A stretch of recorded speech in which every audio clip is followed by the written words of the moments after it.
I see some of the guys even on the advertising that some of you install solar panels. You go to the customer and you say, no, we're not even treating 9 a.m. as part of what? Of the priority solar radiation. We're treating it as what? Between 11 o'clock and 3 o'clock.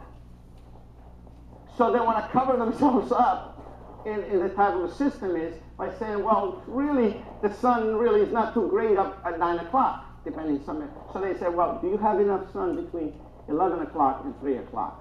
So those are some of the, not games, but some of the actually numbers tweaking that you some of the times do in order to be able to show some of the performance. So you can see this is, on your solar time, this is really when you get the maximum amount of radiation that you have, okay?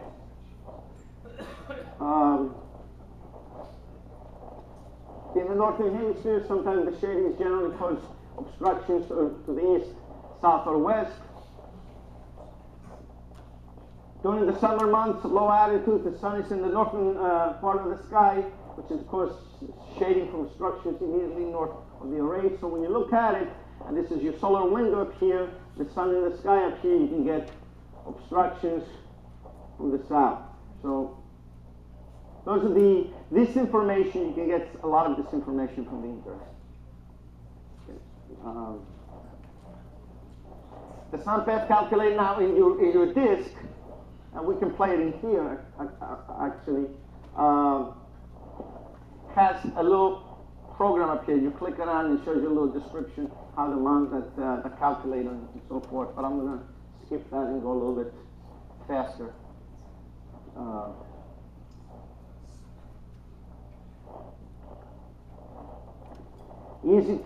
What it says is an easy to use and gives you a graphical diagram for that. And then you have the solar path finder. Here's what it is, like that, okay? It gives you a picture. Sometimes in the old time we used to draw this thing in a piece of paper, and it gives you over the solar time and over the period, and it gives you the actual orientation, okay? And it gives you the actually sun paths for each of the months, and I guess that was the question you were asking.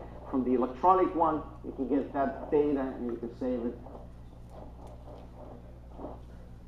No, the one that I have, it's the electronic one.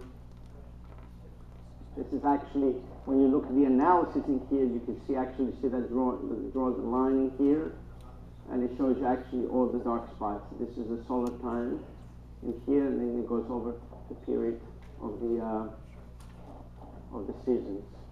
And this was a permanent, initially when these things came out, this was the record that you have to do your shading analysis before the electronic systems came up here.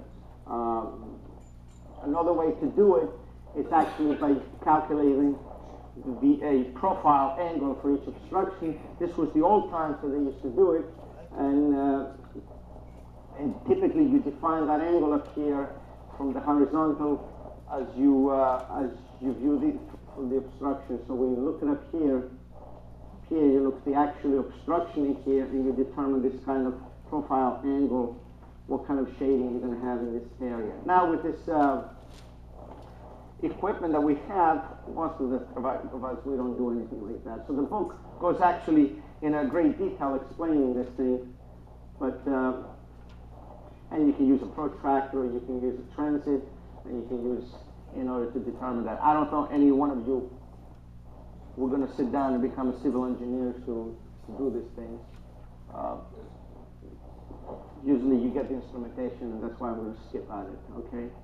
So there you get a profile diagram, very similar actually, that you can, and this profile diagrams now that you can get them for a different orientation that you have, and different altitudes at different times and so forth. Another option you have is, before what we used to do is you used to go and take what? Different pictures and superimpose them together and calculate a chart. We don't do that anymore. They used to call it a photographic shading analysis up here. And typically what you do is you take different pictures so you show the type of arrangement design of shading that you have. None of them is good. Most of them you do with the Solar Pathfinder that you have, the old version, or the electronic one that you have. Some of the considerations now, let's say we determine the sun, now we have to look what? At the roofing stuff here, okay? Different types of roofing, they have different kinds of problems, okay?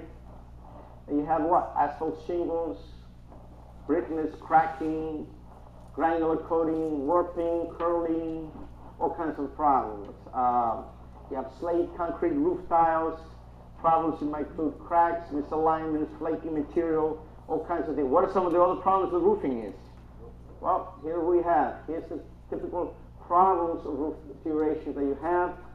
Shingle roofs, tile roofs in here, and metal roofs up here. Remember, check the roofs, because if you have leaks before, and you put a solar panel, and you have leaks, who's going to get blamed for that? You are. So you got to identify all the problems, okay? Couple considerations regarding the fastening of the arrays on the roof. Thickness of the roof decking, covering dictates what? Appropriate length of the fasteners you need to install the array. Again, some of those things you may need to do for installing the arrays. Some of the materials that you're going to use, depending on the type of roof, you may not have to do any drilling on the roof. You may not have to do any penetrations up there. So you got to be careful for that. You got to look at the thickness by looking under the eave drip edge or flashing along the edge of the roof. This job, if you haven't done before, if you don't know about, hire a professional. You get a much better reward for that. Because most electricians is not. You can measure the roof thickness with some sort of a measuring device. Okay.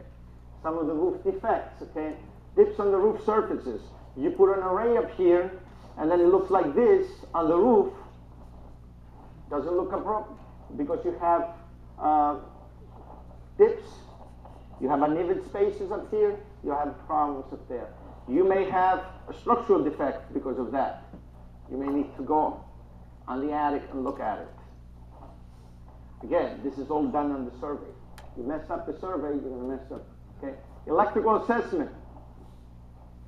Find out what you're going to do, the balance of the system components. Balance of the system components, typically we talk about what? The arrays, the modules, but then the balance of the system components are the inverters, combiner boxes, what else? Disconnect switches, how you're going to run the conductors and conduits, exposed, any type of additional switch gear you're going to put, any kind of separate meters that you're going to have. So all this stuff is, where are you going to put them? Where are you going to put it? Make sure that you have a good, clear understanding where those things are going to be put, because when you're going to present your proposal and you're going to say, I'm going to stick them right up there, and somebody drives right in the front and sees all those, a whole bunch of disconnects with a, Siemens logo on it or whatever, all kinds of signs telling this is a photovoltaic system, they may not like it. Some of you, what do you like your systems to be? In the rear of the house. Sometimes, what is usually your service on the side of the house? Any kinds of problems? Do you have enough space? Right? Do you have enough space to put all those things? How big those things are going to be? So you're going to do your initial assessment. You do very similar things when you go to do what? To change the service, right? You're going to change the service. You look at it. Those are the types of considerations you have to do. It's a basic thing. As you look at the job, you analyze the job, you get ready to estimate the job. That's exactly what you do. You try to make the equipment be as close as possible to eliminate what? Voltage drop, the necessity of running what? Larger size of conductors, and so forth. And conduit runs make the job look nice.